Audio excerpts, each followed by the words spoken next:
안녕하세요. 저는 회사 생활을 열심히 하며 혼자만의 삶을 즐기며 살아가는 30대 돌싱녀입니다. 저는 남편의 이중적인 면모와 함께 남편의 외도 사실을 알게 되어 이혼까지 하게 되었는데요. 남편이 바람 피운 것도 화가 나지만 상간녀의 나이가 20대 초반이라는 사실을 알았을 때 정말 기가 막히더라고요. 거기에다 남편이 상간녀를 처음 만난 장소가 어디인 줄 아세요? 바로 저를 처음 만나게 되었던 남편이 운영하던 공방이었습니다. 어떻게 사람이 그럴 수가 있는 것인지 처음 알았던 그날을 생각하면 아직도 치가 떨리는데요. 그렇게 제 치를 떨게 만들었던 남편도 처음부터는 그런 놈은 아니었어요. 처음 남편을 그 공방에서 처음 만났을 때는 참 좋은 사람이었어요. 다정하고 세심한 사람이었습니다. 이런 남편을 처음 만난 건 남편이 운영하던 공방이었습니다. 전 저만의 반지를 만들고 싶어 당시 남편이 운영하던 공방으로 가게 되었고 그곳에서 남편을 처음 만나게 되었어요. 대부분 커플이 찾아오는 그곳에서 전 혼자였죠. 남편은 그런 저를 유독 신경 써주며 다정하게 대해주더라고요. 혼자 오셨어요? 네, 좀 특별한 반지가 가지고 싶어서요. 알아보니까 이런 것도 있길래 와봤는데 역시나 커플분들이 많네요. 혼자 오시는 분도 계세요. 여기 앉으시면 되시고요. 제가 민망하지 않도록 옆에서 계속 있어드릴 테니 마음에 드시는 반지 만들어 가세요. 네, 감사합니다. 어려운 거 있으면 말씀하시고요. 남편은 이렇듯 혼자 온 제가 민망하지 않도록 반지를 만드는 내내 저를 많이 신경 써주더라고요. 전 그런 남편이 마음에 들었고 그 뒤로도 여러 번 공방을 찾아가며 시간을 보내게 되었죠. 그렇게 저흰 시간을 보내다 특별한 인연이 되었고 그 인연으로 결혼까지 하게 되었습니다. 연애하는 동안 저흰 이래도 되나 싶을 정도로 장단이 잘 맞는 커플이었고 그렇게 2년 시간 가는 줄도 모르고 연애를 하다 결혼까지 하게 되었어요. 결혼 생활은 제 상상보다 더욱 좋더라고요. 사연에서 많이 등장하는 막장 시댁과는 달리 저희 시댁 어른들은 저희끼리만 잘 살면 된다는 아주 쿨하신 분들이셨습니다. 어머님, 잘 지내시죠? 이번 주말에 찾아뵈려고 하는데 시간 괜찮으세요? 주말에? 우리 그때 여행 가는데 어쩌지? 그냥 명절 때나 보자꾸나. 명절이요? 명절이라면 내년인데요, 어머님. 그래, 알아. 그냥 명절에나 얼굴 보고 밥이나 함께 하자는 말이지. 우린 매년 생일 때도 여행 가니 굳이 찾아올 필요 없이 연락이나 한 통 줘. 그럴 때나 전화하지. 안부차 전화도 너무 자주 안 해도 돼. 그저 우린 너희끼리 잘 살기만 하면 된단다. 이렇듯 시어머니와 시아버지는 본인들이 삶을 자유롭고 즐겁게 사는 만큼 저희도 저희끼리 즐겁게 살기를 바라셨고 2명 있는 시누이들 마찬가지였었어요. 옳게, 첫째 언니나 나나 우린 시댁에 시자도 싫은 사람들이야. 우리 시어머니 성질이 장난 아니라서 너무 힘들었거든. 그래서 우린 올케한테 그딴 저급한 짓 하고 싶지도 않고 우리 애 키우느라 바쁘니까 우린 신경 쓰지 않아도 돼. 가끔 좋은 일, 나쁜 일 있으면 소식이나 전해주고 살자. 알겠지? 네, 형님. 신경 써주셔서 감사해요. 신경 써준 게 아니라 우리도 정말 그게 편해서 그래. 시자 짓거리를 하고 싶지도 않고 말이야. 그리고 애 낳아봐. 애한테 신경 쓴다고 바빠. 그러니까 2 사람 알콩달콩 잘 살아. 이렇게 저희 둘만 별 문제 없이 잘 살면 되는 환경이 되었고 저희는 저희대로 신혼을 즐기며 잘 살고 있었습니다. 그 당시 저는 그저 평범한 회사원이었는데 엄마 사업이 어려워지며 다니던 회사를 그만두고 엄마 일을 도와야 하나 고민에 빠져 있었어요. 여보, 요즘 엄마 사업이 조금 힘드나 봐. 믿을 만한 사람도 없고. 그래서 말인데 나 회사 그만두고 엄마 일 돕는 건 어때? 그러니까 멀쩡한 회사 그만두고 장모님 회사로 들어간단 이 말이야? 그러다 장모님 회사 망하면 어쩌려고. 요즘 같은 시기에 다시 취업하는 게 얼마나 힘든데. 그렇긴 한데 그래도 엄마가 평생을 일군 회사인데 이대로 포기하기엔 나도 마음이 편치 않아서 돕고 싶어서 그래. 당신이 그렇게까지 말한다면 굳이 말리지는 않는데 우리 돈 관리 따로 하고 있는 거 알지? 혹시나 힘들어지더라도 나한테 뭐 바라고 그러지 마. 혹시나 생활비 부족하면 그건 내가 어느 정도 사정을 봐주긴 하겠지만 알다시피 나도 요즘 당신 도울 처지는 못 돼. 그러니까 나한테 바라지 않을 자신 있으면 회사 그만둬도 돼. 남편의 말이 섭섭하긴 했지만 냉정하게 본다면 틀린 말은 또 아니었기에 따지고 들 것도 없었어요. 알겠어. 그러면 당신은 내가 원래 내던 생활비만 잘 내면 나 편한 대로 해도 된다는 말이지? 뭐 그런 뜻이긴 하지. 정 당신이 힘들면 조금 덜 내는 건 괜찮지만 내가 우리 생활을 다 책임지는 건 힘들다는 말이야. 혹시 섭섭한 건 아니지? 섭섭하긴 당신 사정 내가 잘 아는데 뭘. 일단 알겠어. 조금 더 고민해보고 결정 나면 이야기할게. 전 알겠다고 하며 더 깊게 고민하게 되었고 고민한 결과 결국 회사를 그만두고 엄마를 돕기로 했습니다. 같은 업계 일을 했던 터라 회사 일은 금방 적응이 되었고 문제가 일어나고 있는 곳부터 차근히 문제를 해결해 나가느라 눈코 뜰 새 없는 시간을 보내고 있었어요. 그래서 집안과 남편에게 이전처럼 신경을 쓰지 못하고 있었고 제 사정 때문에 남편을 혼자 두는 것 같아 남편에게 미안한 마음을 드러내자 남편은 오히려 괜찮다고 하더라고요. 여보, 내가 요즘 바빠서 당신한테 너무 신경 못 썼지? 미안해. 내가 일 정리 좀 되면 당신하고 집에 신경 더 많이 쓸게. 아니야, 난 괜찮으니 당신은 장모님 회사 일에 집중해. 내가 애도 아니고 나 혼자도 잘 해내고 있어. 그러니까 그런 말 안 해도 돼? 고마워. 남편은 오히려 절 안심시켜주며 일에만 신경 쓰라고 했고 전 그런 남편 덕분에 일에 집중하며 지낼 수 있었어요. 생활비는 따박따박 잘 내고 있었기에 남편이 크게 저에게 화를 낼 일도 없었고 제가 늦는 부분도 남편이 이해를 해주니 일의 능률도 올라가더라고요. 하지만 일이 능률이 올라간다고 해서 어렵던 회사가 한순간에 좋아지지는 않아서 저는 더욱 바빠지고 있었죠. 그렇다 보니 퇴근은 점점 늦어졌고 제가 퇴근하면 늘 집에 있던 남편이 어느 순간부터 없는 날이 많아지더라고요. 일이 많이 늦어지면 9시를 넘길 때도 있었는데 남편은 11시에 들어오는 날도 생겨났어요. 여보, 요즘 당신 무슨 일 있어? 아니, 없는데? 왜? 당신도 퇴근이 늦어지길래 혹시나 무슨 일 있나 해서. 아, 집에 일찍 와도 당신이 없으니까 나도 밖에서 시간 보내다가 와. 공방 예약을 늦게까지 받는 날도 있기도 하고 친구들 만나서 저녁 먹고 들어오기도 하고 나 때문에 모였는데 밥만 먹고 들어오는 건 아니잖아. 그래서 술도 한잔하다 보니까 조금 늦을 때도 있고 그래. 그마저도 안 될 땐 혼자 밥 먹고 들어오는 거지 뭐. 아, 그래? 괜히 걱정했네. 당신도 무슨 일 있나 해서 말이야. 마누라가 매일 늦어서 우리 신랑 너무 외로워하면 어쩌나 했는데 시간 알차게 잘 보내고 있네. 그럼, 그러니까 내 걱정하지도 마세요, 사모님. 저는 저 알아서 굶지 않고 잘 지내고 있습니다. 남편은 일을 하거나 친구들을 만나며 시간을 보내고 있다고 했고 전 그런 남편의 말을 한치도 의심하지 않고 믿었습니다. 하지만 남편의 귀가 시간은 점점 더 늦어졌고 전 점점 무의식 중에 남편이 이상하다는 생각을 가지게 되었어요.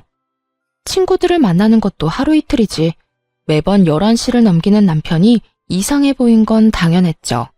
하지만 무작정 이상하다고 생각하기엔 또 그런 것이 남편이 절 대하는 다정한 말투와 눈빛은 그대로였기에 여러모로 혼란스러운 상황이기는 했습니다.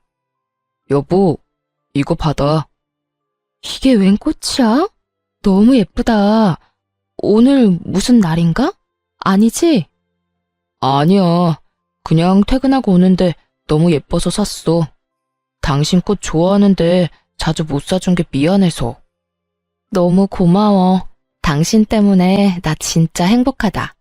이런 남편이 또 어디 있을까? 너무 감동이야. 이 정도로 감동은 무슨? 가끔 사다 줄게. 당신 좋아하는 모습 보니까 나도 좋다. 얼른 씻고 쉬어, 피곤할 텐데. 이렇게까지 하는데 다른 쪽으로 가던 생각도 다시 돌아오지 않겠어요? 하여튼 이런 남편의 행동 때문에 저 역시 남편의 늦어지는 귀가 시간에 대해선 크게 잔소리하지 않았어요. 오히려 그땐 바쁜 저를 질책하지 않고 혼자 시간을 보내는 남편에게 고마운 마음마저 하고 있었었던 것 같아요. 그렇게 서로 바쁘게 지내던 어느 날, 남편이 할 말이 있다며 오늘 일찍 들어올 수 있냐고 물어오더라고요.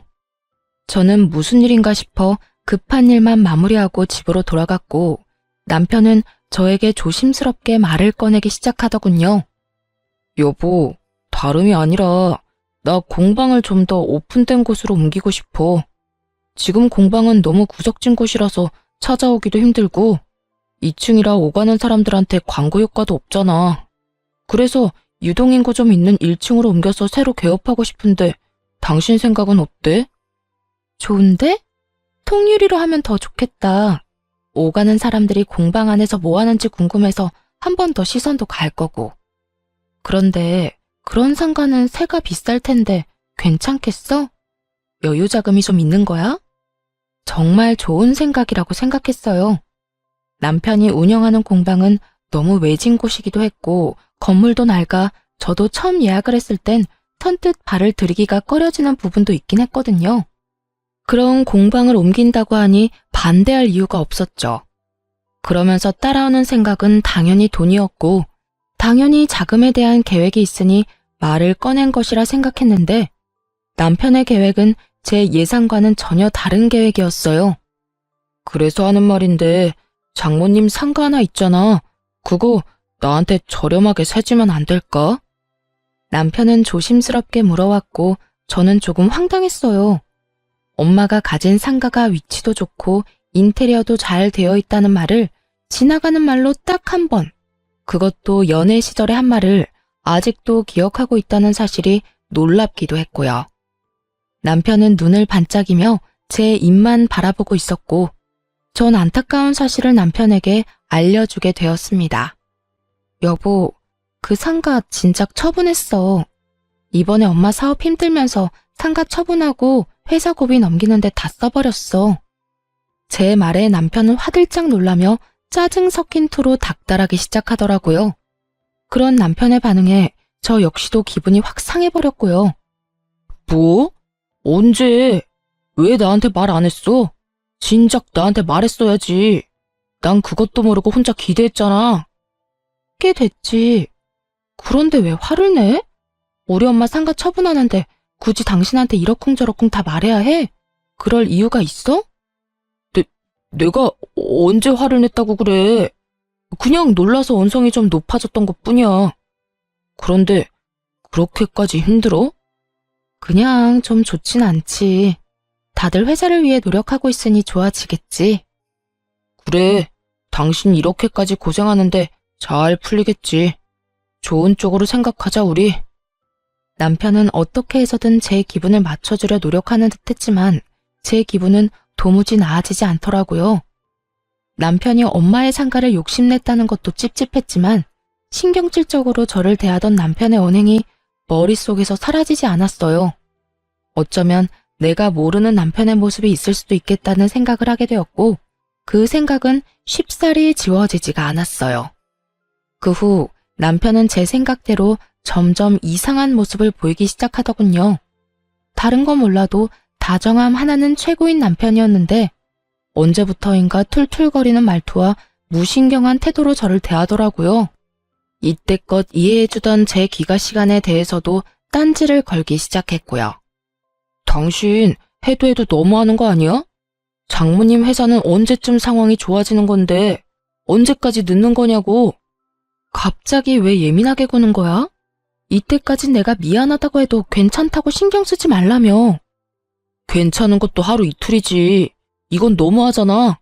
집에 오면 아무도 없고 밥도 혼자 먹어야 하고 이럴 거면 왜 결혼했어? 만약 남편이 제가 집에 돌아왔을 때마다 집에 있었다면 저도 그 상황에서 미안하다고 앞으로는 더 일찍 들어오겠다고 했을 거예요. 남편의 마음을 달래주려 애썼을 거라고요. 하지만 화를 내는 남편이 저보다 더 늦는 날이 많았고 그 늦는 날의 대부분은 술 냄새를 풍기며 들어오곤 했습니다. 그런 인간이 저딴 말을 하니 참 기가 막히더라고요. 여보, 그런 말 하기 전에 당신 행동이나 똑바로 해. 어제도 그제도 나보다 당신이 더 늦은 거 몰라? 나도 일하느라 늦었다 치지만 당신은 술 퍼마시느라 늦은 거잖아. 그런 당신이 나한테 늦는 걸로 뭐라고 할 자격이 있다고 생각해? 자격? 이게 다 누구 때문인데 자격을 입에 올리는 거야? 애초에 당신이 회사 생활만 계속했어도 나도 집에 일찍 들어왔을 거라고. 아니, 장모님이 회사 운영만 똑바로 했어도 이런 일은 없었을 거야. 다 당신 잘못이고 당신 엄마 잘못인데 왜 나한테 자격을 따지고 들어? 당신 지금 선 넘는 거 알지? 주워 담지도 못할 말 그만하고 피곤하면 그만 자. 괜히 나한테 허풀이하지 말고. 더 하고 싶은 말은 많았지만 더 말해봤자 뭐하나 싶었어요.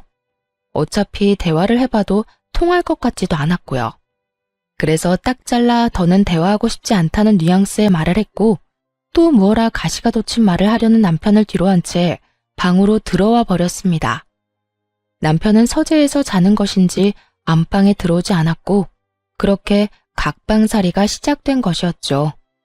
그 후 마음이 상할 대로 상해버린 남편은 제 말에 대답도 하지 않기 시작했고 아무리 서로 감정이 상해 있는 상태라고 한들 그건 아니라는 생각에 남편을 잡아 세웠어요. 여보, 내 말 안 들려? 왜 대답을 안 해? 내가 아까부터 불렀잖아. 대답 안 하면 말하기 싫은가 보다 하면 되지. 시끄럽게 왜 자꾸 불러? 남편은 인상을 잔뜩 찌푸린 채 저에게 화를 냈고 그런 남편의 언행에 너무 황당해 말문이 막혀버리더라고요. 제가 말문이 막혀 아무 말도 하지 못하는 사이 남편은 저에게 이렇게 말해버리고선 서재로 들어가 버리더군요. 나 피곤하니까 중요한 말 아니면 내일 해. 아니, 꼭 해야 할 말 아니면 아예 안 해도 좋고. 저는 마음이 상해버렸고 그 뒤론 중요한 말이 아니면 말을 걸지 않게 되었어요. 그런데 여러분, 제가 진짜 서글펐던 게 뭐였는지 아세요? 제가 말을 걸어야만 우리가 대화라는 걸 한다는 사실을 깨달았다는 것이었어요. 그 사실이 저를 매우 서글프게 만들더라고요. 행복해지려고 한 결혼인데 어쩌다 이렇게 되었는지. 어째서 사랑하는 남자와 한 공간에 있는데 이토록 외로운 건지. 그 시절 저는 참 많이 힘들었습니다. 그러면서 이런 생각도 들더라고요. 이런 결혼 생활이 무슨 의미가 있나 하는 생각이요. 그쯤 되니 선택해야 하겠더라고요. 이대로 이혼할지 아니면 남편과 잘 지내보려 노력이란 걸 한 번 더 해볼지를 말이에요. 저의 선택은 이대로는 이혼하기보단 한 번 더 노력을 해보자는 것이었고 전 일을 하루 쉬고 도시락을 싸 남편의 공방으로 가게 되었습니다. 어쩌면 조금은 나아질 저희 관계를 상상하며 가는 내내 설레기까지 하더라고요. 그렇게 약간의 설렘과 함께 남편의 공방에 도착한 저는 당황할 수밖에 없었어요. 공방엔 아무것도 없더라고요. 남편의 공방은 이미 공실이었고 그 모든 사실을 남편은 저에게 한마디도 하지 않았던 것이었죠. 전 남편에게 전화를 걸어 물었고 돌아오는 남편의 답변에 저의 마지막 노력도 허공에 날려보내버리게 되었습니다. 여보, 나 지금 당신 공방 앞인데 공방 옮겼어? 그런데 바쁘신 분이 공방까지 웬일이래? 그냥 요즘 우리 사이도 서먹하고 해서 도시락 싸서 왔지. 언제 옮긴 거야? 왜 나한테 아무 말도 안 했어? 말했으면 와서 도왔을 텐데. 당신이 안 물었잖아. 묻지도 않는데 왜 내가 다 말해야 해? 당신도 당신 엄마 상가 팔아서 다 망해가는 회사에 투자한 거 나한테 말 안 했잖아. 그 이야기가 여기서 왜 나와? 엄마 상가 처분한 거랑 당신 공방 옮긴 거랑 무슨 상관이 있어? 경우가 다르고 상황이 다르잖아. 엄마 상가는 엄연히 우리랑 전혀 상관이 없는 엄마 재산이라 굳이 당신한테 말할 필요가 없었던 거고, 당신 공방 옮기는 건 당신 일이니 우리 부부의 일이 될 수도 있는 부분인데 어떻게 그런 식으로 말할 수가 있어? 내가 섭섭해할 거란 생각은 안 해봤어? 못 해봤는데? 그리고 말이야 바른 말이라고. 내 공방인데 왜 우리 부부의 문제가 돼? 내 공방 내가 옮기든 말든 당신이랑은 아무 상관도 없으니까 이런 걸로 잔소리 좀 하지 마. 당신 진짜 말 웃기게 한다. 내가 언제 당신한테 잔소리를 했다고 그래? 지금 하고 있는 모든 말이 내가 느끼기엔 잔소리라고 생각 안 해? 아, 진짜 귀찮게 왜 이래 갑자기. 나한테 신경 쓰지 말고 우리 하던 대로 각자 살자 그냥. 지금처럼 각자 알아서 살자고. 이렇게 사는 게 부부야? 이게 무슨 부부야?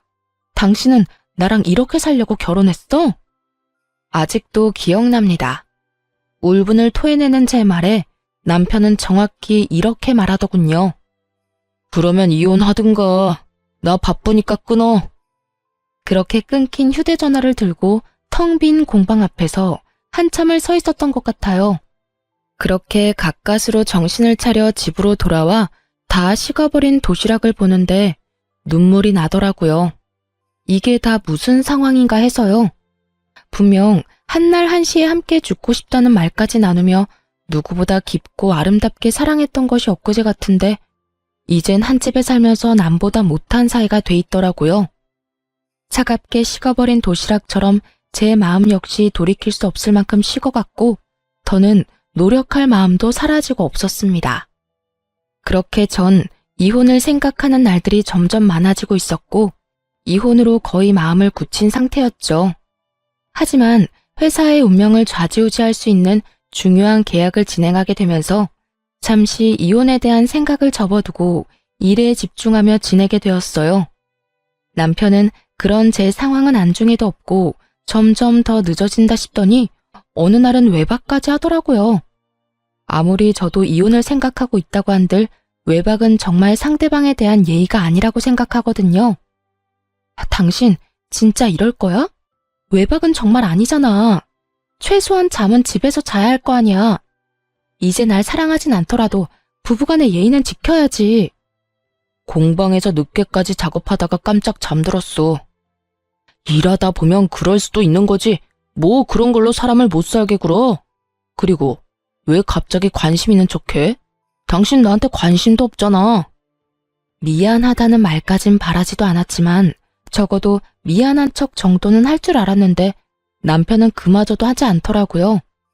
남편 놈의 그 성의 없는 변명을 들으며 전 남편의 외도를 직감하게 되었고 그렇게 남편에게 사람을 붙여 뒷조사를 시작했습니다. 조사 결과 남편은 저의 예상대로 외도를 저지르고 있던 것이 맞더라고요. 외도 사실보단 충격적인 건 두 사람이 만난 시기였어요. 남편은 저에게 꽃을 사다 주며 다정하게 대해주던 그때도 상간녀를 만나는 상태였더군요. 아마 저와 상간녀 사이에서 고민하던 남편은 친정엄마의 상가를 처분했다는 말을 듣고 친정이 아예 망해버렸다고 생각했는지 아예 노선을 상간녀에게로 정해버린 듯 했습니다. 남편분하고 상간녀는 공방에서 처음 만난 사이 같습니다. 상간녀가 운영하고 있는 블로그가 있는데 거기에 보니 남편분이 공방을 옮기기 전부터 공방에 자주 다니다가 사이가 그렇게 발전된 듯 보였어요. 블로그 주소도 보내드릴 텐데 거기 보면 처음 상간녀가 공방에 다녀온 날짜, 언제부터 두 사람이 만난 것인지, 지금은 어느 정도로 깊은 관계를 유지 중인지 다 적혀 있더라고요. 자세한 건 블로그에서 보시고 함께 있는 사진은 따로 보내드릴 테니 확인해 보시고 더 궁금한 점 있으시면 연락해 주세요. 그럼 또 연락 드릴게요, 사모님. 상간녀는 별다른 직업은 없고 남편의 공방에서 주로 시간을 보내며 개인 블로그를 운영하고 있고 그 수입으로 생활을 하고 있다고 하더군요. 흥신소 직원분이 알려준 블로그를 살펴보니 그야말로 가관이었습니다. 남편의 공방을 남자친구의 공방이라고 소개하며 홍보성 글도 많이 썼더라고요. 그리고 협찬으로 제공받은 곳엔 함께 다니며 데이트를 즐기기도 했고, 커플 반지를 직접 만드는 영상과 함께 사진을 올리기도 했고요. 그런 두 사람의 모습을 본 사람들은 저마다 입을 모아 잘 어울린다며 꼭 결혼하셨으면 좋겠다는 댓글들이 줄지어 달리고 있었고요. 그중 단연 눈에 띄는 것은 남편의 댓글이었어요. 자기야, 자기 너무 예쁘다. 이 사진은 유난히 더 예쁜 것 같아. 그래도 실물보단 못하지만. 우리 자기는 어쩜 말도 이렇게 예쁘게 하는지 몰라. 보고 싶다. 내가 지금 공방으로 갈 테니 기다리세요. 우리 공주님 조심해서 와요. 두 사람은 마치 처녀와 총각이 연애하는 양 사람들을 속여가며 공방을 홍보하고 있었고, 곧 결혼이라도 할 것처럼 굴며 닭살을 떨어대고 있더라고요. 닭살도 그런 닭살도 없더라고요. 블로그를 다 살펴보고 흥신소에서 보내준 사진을 보는데 말 그대로 억장이 무너져 내리는 것 같더군요. 블로그엔 남편의 얼굴은 제대로 나오지 않아 그나마 이런 기분까진 들지 않았는데, 제 눈으로 다정한 모습과 웃고 있는 모습을 보게 되니 눈물이 제 볼을 타고 흘렀습니다. 이혼을 결심하고 있긴 했지만 한때는 사랑했던 내 남편의 외도 증거를 제 두 눈으로 본다는 건 생각보다 더욱 괴로운 일이더라고요. 거기에다 제가 죽고 못 살 만큼 사랑했던 사람이 이 정도밖에 되지 않는 인간이었던 사실이 저를 더욱 괴롭게 만들었죠. 저와 똑같은 꽃을 안고 밝게 웃는 상간녀의 사진에선 과거 행복했던 제 모습이 떠올라 많이 울었던 것 같아요.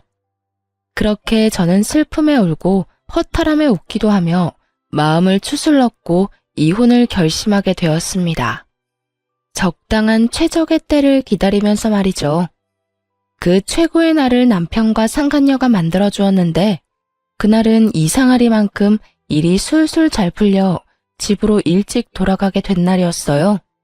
평소라면 남편 꼴이 보기 싫어 밖에서 시간을 보내고 들어갔을 텐데, 그날따라 집은 또 왜 그렇게 가고 싶었던 건지 퇴근을 하자마자 집으로 가게 되었죠.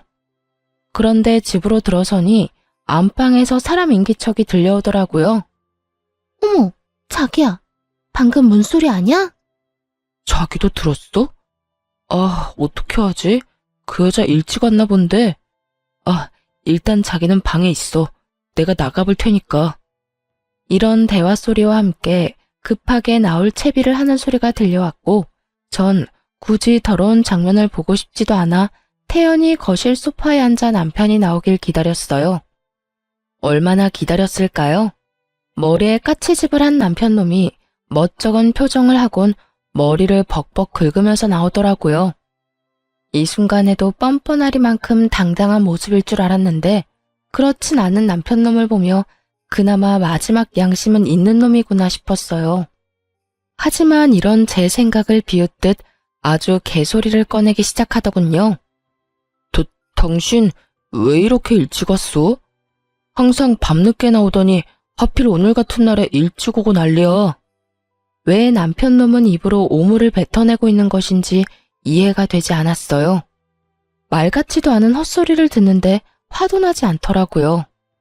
그 모든 상황이 하루빨리 이혼하라는 하늘의 뜻이란 생각만 들더군요. 남편은 여전히 더럽게 머리를 긁어대며 제 눈치를 보고 있었고, 전 그런 남편을 쳐다보지도 않고 이렇게 말했어요. 그러니까 말이다. 이 꼴을 보려고 오늘 일이 없었나 보네. 내가 기가 막히고 코가 막힌다 진짜. 돈이 없어? 아니면 돈이 아깝니? 어떻게 나랑 별거 하는 것도 아니고 같이 사는 집에 다른 여자를 데리고 올 수가 있어? 난 당연히 당신이 늦을 줄 알았지. 그러게 왜 이렇게 일찍 와? 하던 대로 다 늦게 들어왔으면 이런 일도 없었을 거 아니야. 방귀 낀 놈이 성낸다더니 이놈이 딱 그 꼴이더라고요. 왜 저에게 일찍 와서 이 사달을 내냐고 저에게 따져 묻는데, 정말 그 어이없는 태도엔 이가 다 갈리더라고요. 어찌된 인간이 이 순간까지 제 탓을 하는가 싶어서요. 너 진짜 제정신 아니지? 지금 그걸 말이라고 하는 거야? 야, 최소한 이럴 땐 미안하다 정도는 기본으로 해야 하는 말인 줄 몰라? 그런데 뭐? 왜 일찍 왔냐고? 내 집에 내가 일찍 오는데 내가 잘못한 거니? 아니면 부부 공간에 딴 여자 데리고 온 네가 잘못한 거니? 정신 차려. 너 지금 바람 피우다가 딱 걸렸다고. 저는 남편을 몰아세웠고 그 순간 상간녀가 당당하게 안방에서 나오더라고요. 사진으로 봤을 때도 어려 보였는데 실물은 더 어려 보여 더욱 경악스럽게까지 했습니다. 오빠, 그냥 이혼하자고 해. 어차피 이혼할 거라고 했잖아. 이런 것까지 들킨 마당에 미안하다 잘못했다 빌어봤자 뭐해? 그리고 저 언니 집안도 다 망해서 뜯어낼 것도 없다며. 그래서 공방도 오빠 빚까지 내서 옮겼고 이제 오빠 앞날 잘 될 일만 남았는데 망할 일만 남은 여자랑은 이혼해버리고 나하고 결혼하자. 난 오빠라면 이혼남이라도 괜찮으니까. 참 당돌하더라고요. 마치 저 따위는 안중에도 없다는 듯 말하는 상간녀를 보며 조용히 이혼해주면 평생 후회하겠다 싶었어요. 우선 전 두 사람을 제 집에서 내보내기로 했습니다. 당시에 살던 집은 결혼 전부터 제가 살던 집으로 다시 말해 제 단독 명의로 된 집이었거든요. 야, 사람 면전에 두고 그런 말까지 하는 건 아니지. 어린 게 예의가 없네? 아니, 생각이 없는 건가? 아, 머리가 멍청하니 저런 놈이 이혼을 해도 받아주겠단 거겠지. 암튼 그건 날 바 아니고 지금 당장 내 눈앞에서 다 꺼져 줄래? 누구 맘대로 내 집에서 있으래. 당장 안 꺼져? 뭐예요? 여기가 왜 언니 집이에요? 여긴 우리 오빠 집이라고 했는데? 그걸 믿냐? 네 잘난 오빠가 집 마련할 능력까진 안 돼서 내 집에서 얹혀 살고 있었단다. 이 아무것도 모르는 핏덩이야. 그러니까 나가려면 두 사람이 나가야 하지 않겠어? 오빠, 이 말이 사실이야? 나한테는 이 집 오빠 거라고 했었잖아. 당황한 상간녀는 남편을 다그치며 물었고 남편 역시 당황한 듯 말까지 더듬으며 변명을 해대기 시작하더군요. 그게 사실은 이 집은 저 여자 명의 맞아. 저 여자 집이야. 자기가 하도 기대하는 눈빛이길래 나도 모르게 거짓말이 나와버렸어. 들었지? 그러니까 좀 나가줄래? 아씨, 나가지 말라고 애원하고 붙잡아도 나갈 거니까 자꾸 재촉하지 마세요. 아, 혹시나 안방에 흘린 거 있나 다시 확인해보고. 뭐 하나라도 있으면 그것마저도 나중에 법정에서 불리하게 작용하지 않겠니? 제 말에 상간녀는 약이 바싹 오른 듯 씩씩거리며 저를 노려봤지만 한편으론 제 말이 옳다 싶었는지 안방으로 가더라고요. 전 그런 상간녀의 뒤를 따라 안방으로 갔고 안방 침대보와 이불을 걷어 상간녀에게 던져버렸습니다. 이거 챙기라고 이거. 여기 뭐가 얼마나 묻었을지 아무도 모르는데 이걸 빼놓고 가면 어째? 난 더러워서 이딴 입을 필요 없으니까 가져가서 빨아 쓰든 삶아 쓰든 알아서 해. 참고로 그거 비싼 거니까 버리지 말고 살림에 잘 보탰어. 상간녀는 몸까지 떨며 이불을 바닥에 내동댕이 쳐버렸고 남편이 허겁지겁 달려와 그 이불을 챙기더라고요. 자기야, 이 이불은 우리가 챙기는 게 좋을 것 같아. 혹시 모르잖아. 머리카락도 있을 테고. 내가 이렇게 챙기면 되니까 자기는 흥분 좀 가라앉히고 이만 가자. 갈 거야. 가면 될 거 아냐. 언니, 아니, 아줌마, 이까지 집 나가줄 테니까 남편도 없는 집에서 잘 사세요. 아줌마 남편은 내가 데리고 가서 행복하게 잘 살 테니까. 집만 있으면 뭐래? 남편도 뺏기고 이혼녀 된 마당에 평생 집이나 끌어안고 살면 되겠네. 오빠 가자. 나 배고파. 가면서 맛있는 거 사서 가자. 그래, 우리 공주 먹고 싶은 거 다 사서 가자. 끝까지 저를 기만하며 집을 떠나는 두 사람을 보며 지금 많이 행복해지리라고 생각했어요. 그 행복도 길지 않을 테니까요. 다음 날 전 변호사를 만나 이혼 소장을 작성하고 그 소장을 가지고 남편 놈의 공방으로 찾아갔어요. 일부러 때를 노리고 간 것은 아니었는데 공방에 가니 수강생들로 공방이 가득 차 있더라고요. 그 순간 정말 아무것도 하지 않았는데도 통쾌한 기분이 다 들더라고요. 그렇게 공방에 떡하니 자리를 잡자 저를 발견한 두 연놈의 얼굴이 사색이 되었죠. 당연했겠죠. 공방 안의 대부분 수강생들은 상간녀의 블로그를 보고 왔을 것이고 그 사람들은 남편과 상간녀가 불륜관계란 걸 꿈에도 모르고 있을 테니까요. 보고도 모른 척하는 두 사람에게 다가가 소장을 던져주며 이렇게 말했어요. 자, 이혼 소장. 그렇게 원하는 이혼 해줄 테니까 도장 찍어. 순식간에 공방 안은 아수라장이 되었고 저는 아랑곳하지 않고 상간녀를 향해서도 한마디 해주었습니다.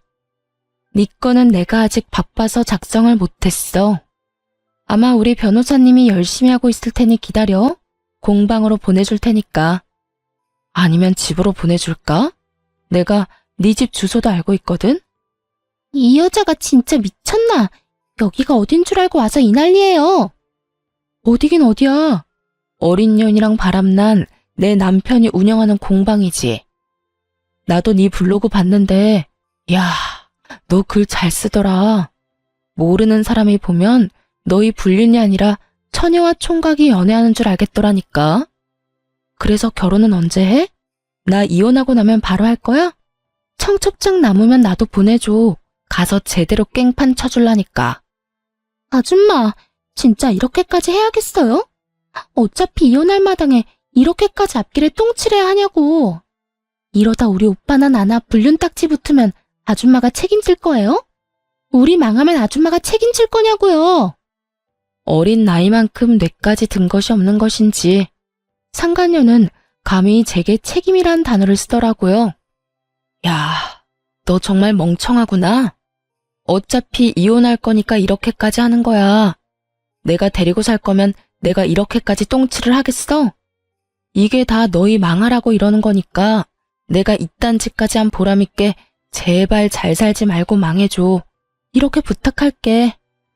야, 내가 너 가만히 안 둘 거야? 약이 오를 대로 오른 상간녀는 감히 머리라도 잡을 요량으로 저에게 손을 뻗어왔고 전 그런 상간녀의 손을 낚아채 그대로 밀어버렸습니다. 수강생이 가득한 책상으로 고꾸라진 상간녀는 저를 노려보고 있었고 전 그런 상간녀를 내려다보며 이렇게 말해주었어요. 야, 어디 유부남 꼬여낸 상간녀 주제에 본처한테 소리를 질러. 정신 못 차리지? 이럴 땐 고개 조아리고 쥐 죽은 듯이 가만히 있는 거야. 그래야 내가 복수란 걸 좀 약하게 하지 않겠어? 너 이러다 내가 머리 끝까지 화나서 네 밥벌이도 못하게 만들면 어떻게 하려고 그래? 내가 진짜 네 블로그에 똥칠 한번 해봐? 이 여자는 제 남편을 뺏어간 상간녀입니다. 하고 글 한번 써줘. 이때껏 뻔뻔하다시피 저에게 따지고 들던 상간녀는 이제야 제가 할 짓들이 겁이 나는 것인지 입을 다물더군요. 그럼 상간녀를 부축한 남편은 저에게 질렸다는 표정으로 이렇게 말했어요. 당신 꼭 이렇게까지 해야겠어? 꼭 그런 말로 어린애 겁까지 줘야겠냐고. 그냥 당신답게 쿨하게 이혼해주면 되잖아. 서로 깔끔하고 얼마나 좋아. 오늘 당신 행동은 정말 실망이야. 쿨한 이혼? 이혼하는 마당에 쿨한 게 어디 있어? 입장 바꿔 생각해봐. 당신 같으면 내가 어린 남자랑 바람나서 안방에서 같이 나오는 꼴을 봤는데 쿨한 이혼이 되겠냐? 미쳤어? 당신 그만 말해. 조용히 하고 밖에서 차분하게 다시 얘기하자고. 누구 좋으라고 밖에서 조용히 말해? 그렇게 둘이 떳떳하면 감추지 말고 사람들 앞에서 진실을 다 말해줘야지. 안 그래? 보기 좋은 커플이 알고 보니 더럽고 추악한 불륜 사이였던 걸 나만 알면 안 되잖아. 왜? 이제야 쪽팔리냐? 더 말해줄까? 아, 너 우리 엄마한테 받아먹을 재산 없다며 내 앞에서 바람 피우고 다닌 것도 사람들 알아야 될 텐데. 그치? 조용히 안 해? 당신 영업방해로 신고하기 전에. 그제서야 주변에 웅성거리는 소리를 들은 남편놈이 새하얗게 질려 말을 멈추더군요. 와, 대박 사건. 방금 들었어? 어떻게 사람이 저렇게 뻔뻔할 수 있냐? 나 같은 미안해서 얼굴도 못 들고 다닐 것 같은데. 그러게, 블로그 보고 예약했는데 이 집도 곧 망하겠네. 나 방금 그거 영상으로 찍었는데 유튜브에 올릴까? 그럼 조회수 대박 날 듯? 급기야 남편 놈은 영상을 지우라고 손님을 향해 고함을 지르더군요. 화난 손님들이 모두 자리를 박차고 일어나 이 공방에서 수업 들을 생각 없다며 환불해달라고 성화를 내고, 또 어떤 손님은 몰래 경찰에 신고를 했더라고요. 아주 난장판이 따로 없었죠. 두 연놈들은 동영상에 자신들 얼굴이라도 찍힐까봐 급하게 숨기느라 애쓰더군요. 보는 눈들이 많으니 제가 계획한 대로 두 연놈의 민낯을 퍼뜨리는 데 성공했어요. 저는 여유롭게 가게를 나가며 마지막으로 경고의 말을 남기고 떠났어요. 난 너네 평생 망할 때까지 두 눈 똑똑히 뜨고 지켜볼 거거든. 그런 내가 이 정도 똥칠로 끝내준다고 하면 고마운 줄이나 알아. 공방을 나오는데 기분이 너무 상쾌하더라고요. 때마침 하늘도 청량하고 무엇보다 제 할 일은 다 했다 싶더라고요. 사람 많은 곳에서 소문도 내줬고 소장도 건네주었고, 무엇보다 저 상간녀에게 한 방 먹이기도 했고요. 이후로 빠르게 이혼을 진행했습니다. 남편에게 위자료 청구는 물론이고 상간녀에게도 위자료를 청구하고 두 사람에게 위자료를 받을 수 있었어요. 22살 어린 나이에 상간녀 딱지를 얻게 된 상간녀는 블로그 운영도 하지 못하는 상태가 되었다고 하더라고요. 그날 공방에 온 수강생들은 너도 나도 할 것 없이 남편과 상간녀는 죽고 못 사는 커플이 아니라 손가락질 당해도 싼 불륜이라는 사실을 퍼뜨려 주었고, 그 덕에 협찬이 다 끊기는 건 물론 악플을 감당하지 못해 블로그를 없애버렸다고 하더라고요. 전 남편의 처지도 별반 다르지 않았어요. 수강생분 중에 저와 비슷한 경험을 한 분이 계시기라도 한 것이었는지 아주 작정하고 소문을 내주셨더라고요. 단골 수강생분들 뿐만 아니라 주변 상가에도 소문을 쫙 내버려 얼굴조차 들고 다닐 수 없었던 전 남편은 이혼 후 권리금 회수도 못하고 급하게 폐업 신고를 했더군요. 공방을 얻으면서 진 빚과 위자료 등 때문에 전 남편은 빚덩이에 앉게 되었고, 상간녀 역시 본가에 들키는 바람에 한바탕 난리가 났다고 하더군요. 들리는 말엔 상간녀의 부모가 머리를 삭발에 가깝게 밀어버리고 집에서 나가지도 못하게 막고 있다고 했어요. 그렇게 1년 후 전 남편이 거짓골을 하고 찾아왔더라고요. 무슨 일이야? 당신 맞아? 왜 이렇게 변했어? 머리부터 발끝까지 돈이 다 얼마야? 남편은 화들짝 놀라며 저를 위아래로 훑더군요. 그도 그럴 것이 제 처지가 이혼할 때와는 달라도 너무 달라져 있었거든요. 저는 회사 운영을 좌지우지할 일을 성공리에 마무리하게 되었고, 그야말로 그 일이 대박이 나면서 회사가 다시 자리 잡은 것도 모자라 회사 설립 이래 최대 순이익을 달성하고 있을 때였어요. 게다가 전 남편이 찾아온 시기가 한참 거래처 미팅을 많이 다닐 때라 한껏 차려입고 다닐 때였죠. 그런 제 모습을 본 남편이 놀라는 것은 당연했고, 저 역시 그런 남편에게 말해주었어요. 엄마 회사 안 망했어. 오히려 더 잘 풀려서 요샌 좀 살만해. 그런데 갑자기 웬일이야? 나 잘 사나 못 사나 감시하려고 온 건 아닐 거고. 할 말 있으면 빨리 하고 가줄래? 나 피곤하거든. 뭘 그렇게 보고만 있어. 내 말 안 들려? 전 남편은 멍하니 넋이 빠진 채로 저를 보다가 제가 재촉하는 소리에 정신을 차리고 저에게 애원하기 시작하더군요. 여보, 내가 정말 잘못했어. 내가 잠시 미쳤었나 봐. 내가 제정신이 아니었어. 뭐래? 그럼 네가 저지른 일이 다 없어지기라도 한다니? 사람 봐가면서 애원해야지 내가 만만하냐? 나 진짜 반성 많이 했으니까 나 좀 다시 받아주라. 나 그 어린 계집이랑은 진짜 끝났고 그동안 여러 가지 생각하면서 반성도 많이 했어. 날 진정으로 사랑해주고 아껴준 사람은 당신뿐이었다는 사실도 깨달았고 말이야. 그러니까 나 한 번만 용서해주고 받아주면 내가 평생 갚으면서 살게.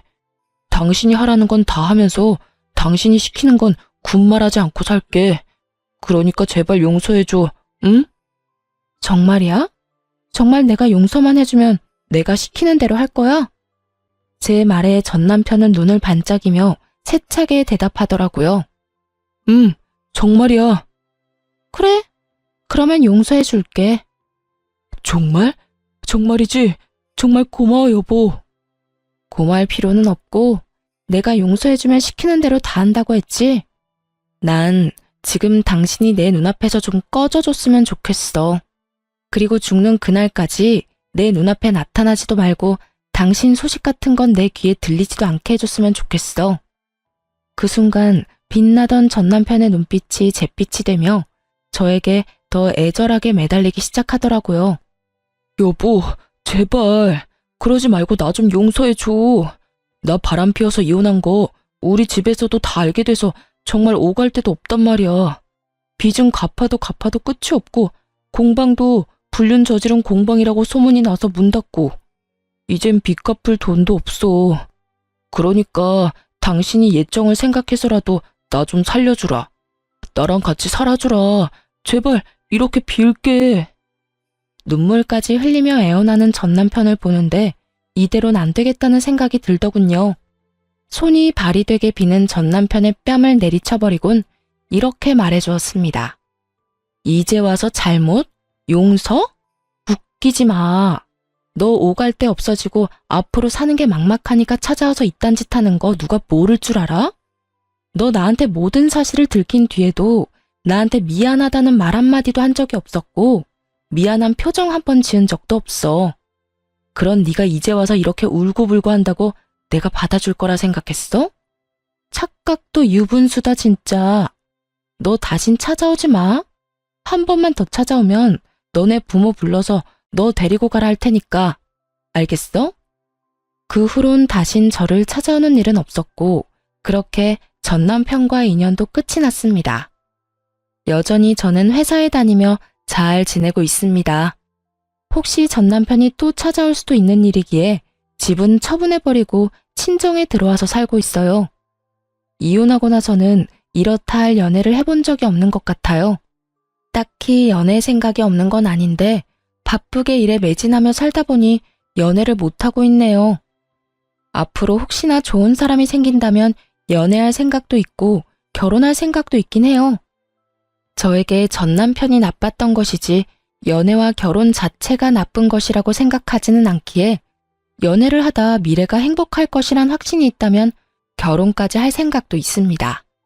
물론 지금은 남자친구는커녕 썸남조차도 없긴 하지만요. 이로써 저의 길었던 사연도 끝이 났네요. 어떠셨나요? 잘 들으셨나요? 다들 행복하시길 바라며 저는 이만 물러가 보겠습니다. 들어주셔서 감사합니다.